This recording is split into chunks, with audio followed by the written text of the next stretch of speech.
오늘 세계 명작의 산책 모파상 특선은 우리의 자식들은 더 이상 절대로 전쟁을 보지 않도록 기원한다. 미친 여자입니다. 마티유 당돌랭은 오디세는 전쟁 중에 있었던 참으로 끔찍한 한 일화를 자기에게 상기시킨다며 말을 시작했는데 프러시아인들이 도착했을 때 그는 코르메이유 성 밖에 있던 소유지에 살고 있었습니다. 당시 이웃의 불행의 충격으로 정신착란을 일으킨 여자가 살고 있었는데 그녀는 25살 되던 해에 한 달 만에 아버지와 남편과 갓난 아기를 잃어버렸습니다. 그 가엾은 젊은 여인은 6주일 동안이나 자리에 누워 헛소리를 했으며 움직이지도 않고 먹지도 않으면서 일으키려고 할 때마다 자기를 죽이기라도 하는 것처럼 소리를 지르곤 했습니다. 그녀 곁에는 늙은 하녀가 있었는데 이따금 그녀에게 물을 마시게 하거나 냉동한 고기를 약간 씹게 하기도 했다네.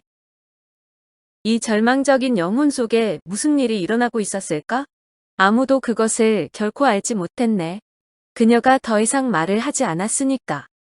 그녀는 죽은 사람들을 생각하고 있었을까? 아니면 없어진 그녀의 사고력은 흐르지 않는 물처럼 움직이지 않고 있었던 것일까?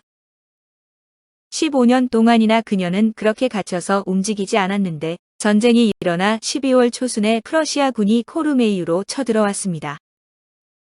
그는 관절염으로 꼼짝하지 못하고 안락 의자에 앉아 있었는데 그들은 꼭두각시 같은 동작으로 열을 지어 행진을 한 후 지휘관들은 부하들을 주민들에게 할당했습니다. 그에게는 17명이, 이웃을 미친 여자에게는 12명이 배치되었는데 그 중에는 정말로 난폭하고 과격하고 거친 사령관 한 사람이 있었습니다. 처음 며칠 동안은 부인이 환자라는 것을 알고 장교는 신경을 쓰지 않았지만 얼마 지나지 않아 한 번도 모습을 나타내지 않는 그 부인이 그를 역정나게 만들었습니다. 그는 환자에 대해서 알아보았는데 그 장교는 지독한 슬픔으로 15년 전부터 자리에 누워있다는 대답을 전혀 믿지 않았습니다. 그래서 그는 그 가엾은 미친 여자가 침대에서 떠나지 않는 것은 프러시아인을 보지 않고 그들과 말하지 않고 그들을 스치며 지나가지 않으려는 오만 때문이라고 생각했습니다.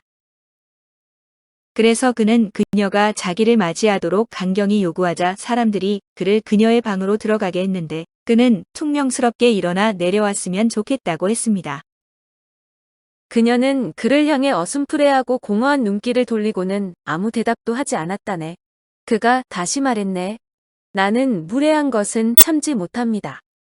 만일 당신이 자진해서 일어나지 않는다면 혼자서 당신을 걷게 할 방법을 찾아내겠소.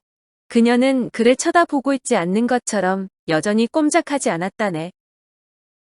장교는 이 고요한 침묵을 최대의 경멸의 표시로 생각하여 노발대발했지. 그래서 그는 이렇게 덧붙였다네. 만일 당신이 내일도 내려오지 않는다면. 그리고 그는 나가 버렸어. 이튿날 늙은 하녀는 어쩔 줄 몰라 그녀에게 옷을 입히려고 했지만 그 미친 여자는 발버둥을 치면서 울부짖기 시작했고 장교가 올라오자 하녀는 그의 무릎에 매달리며 호소를 했습니다. 군인은 화가 났지만 차마 부하들을 시켜 여인을 침대에서 끌어낼 수는 없어서 난처해하고 있었는데 갑자기 그가 웃음을 터뜨리더니 독일어로 명령을 내렸습니다. 그리고 곧 군인들이 부상자를 운반하듯이 매트를 떠받치고 나왔는데 그 잠자리 속에서 미친 여자는 여전히 말이 없이 누워 있었고 뒤에는 한 남자가 여자의 옷 보따리를 들고 있었습니다. 장교가 두 손을 비비면서 말했네. 당신이 혼자서 옷을 입을 수 없는지, 그리고 조금도 걷지 못하는지 우리는 똑똑히 보게 될 거요. 그러고는 수행원들이 이모빌루 숲 쪽으로 멀어져 가는 것이 보였네. 2시간 후에는 병사들만이 돌아왔더군. 그 후로는 그 미친 여자를 더 이상 볼 수가 없었네.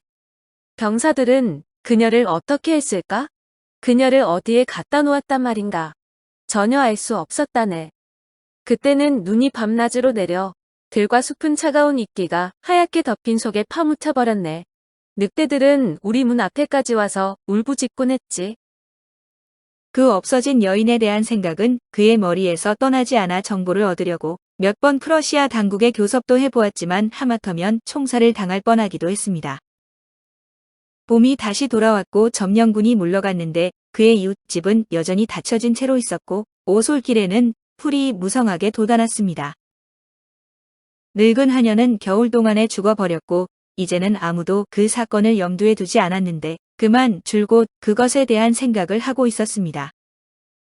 그 여인을 그들이 어떻게 했을까? 그녀는 숲을 가로질러 도망쳤을까?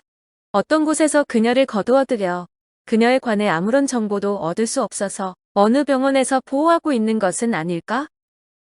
아무것도 내 의혹을 풀어주지는 못했네. 그러나 시간이 조금씩 내 마음의 걱정을 가라앉혀 주었다네. 그런데 다음 해 가을에 오디세가 떼를 지어 지나갔고 그는 관절염도 좀 나아져 숲까지 천천히 걸어가서 부리가 긴 새를 4~5마리 잡았는데 그 중에 한 마리가 가지가 가득한 도랑으로 떨어졌습니다. 그는 그 새를 줍기 위해서 그곳으로 내려가지 않으면 안 되었는데 갑자기 그 미친 여자에 대한 생각이 주먹으로 얻어맞은 듯이 그의 가슴에 떠올랐습니다. 다른 많은 사람들도 그 흉악한 해에 어쩌면 이 숲속에서 죽었을는지도 모르지만 그는 그 불쌍한 미친 여자의 머리를 발견했다고 확신을 했습니다. 틀림없어. 그리고 갑자기 나는 깨달았네. 모든 것을 알아차렸네. 그들은 매트 위에 있었던 그 여인을 줍고 황량한 숲속에 그대로 내버렸던 거야. 그리고 자기의 고정관념에 충실한 그 여인은 두텁고 가벼운 솜털같이 부드러운 눈 밑에서 팔다리 한번 움직이지 않고 죽어갔던 것일세. 그런 다음에는 늑대들이 그녀를 뜯어먹은 것이지. 그리고 새들은 찢어진 침구의 양털로 그들의 보금자리를 만들었던 것이야. 나는 그 슬픈 회고를 간직하고 있다네. 그리고 우리의 자식들은 더 이상 절대로 전쟁을 보지 않도록 기원한다네. 기드 모파상에 대해서는 모파상 특선의 첫 번째 이야기인 노근에 소개되어 있으니 참조 바랍니다. 미친 여자. 미친 여자는 불운을 연달아 겪어 미쳐버린 여자를 들이닥친 프러시아 군 장교가 숲속에 버려두어 죽여버린 이야기입니다. 잔인한 비극을 자주 드러내는 전형적인 모파상다운 작품으로 우리의 자식들은 더 이상 절대로 전쟁을 보지 않도록 기원한다는 그의 마지막 말이 머리를 떠나지 않는 작품입니다. 오늘 세계 명작의 산책 모파상 특선은 우리의 자식들은 더 이상 절대로 전쟁을 보지 않도록 기원한다. 미친 여자였습니다. 감사합니다.